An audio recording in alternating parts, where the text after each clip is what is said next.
O'zi shamollash nima degani? Masalan, bizni ko'pchiligimiz shamollash deganda yuqori nafas yo'llar kasalligi hammasini tushunaveramiz. Grippmi, bronxitmi, masalan, tanzilitmi, hammasi yuqori nafas yo'llari kasalliklariga shamollashga kirib ketaveradi. O'zi aslida bunda olib qarasiz, shamollash nima?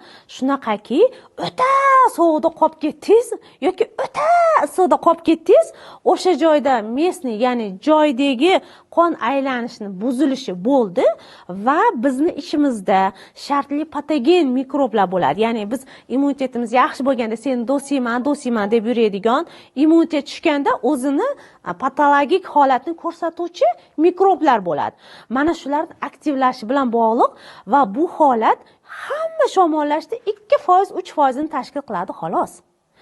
Ya'ni shamollashning asosiy sababi bu viruslar hisoblanadi.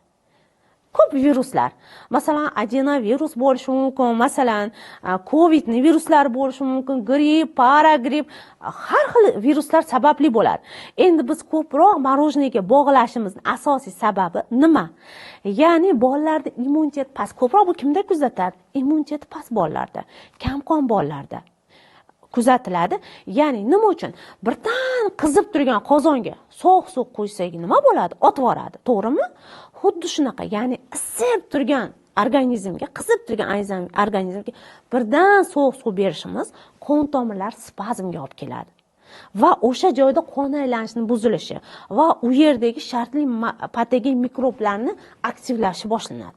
Va organizmga birdan issiq sovuq bo'lish, ayniqsa moslashmagan bo'lsa. Masalan, moslashgan organizm bo'lsa, unga hech narsa qilmaydi. Masalan, hamma bola morojniy yeydi, lekin nimaga hamma bolalarda tomog'i og'rimaydi, ba'zilarda og'riydi, to'g'rimi? Ya'ni o'sha organizmni immun sistemasini pastligini, uni trenirovkasining yo'qligidan bo'ladi.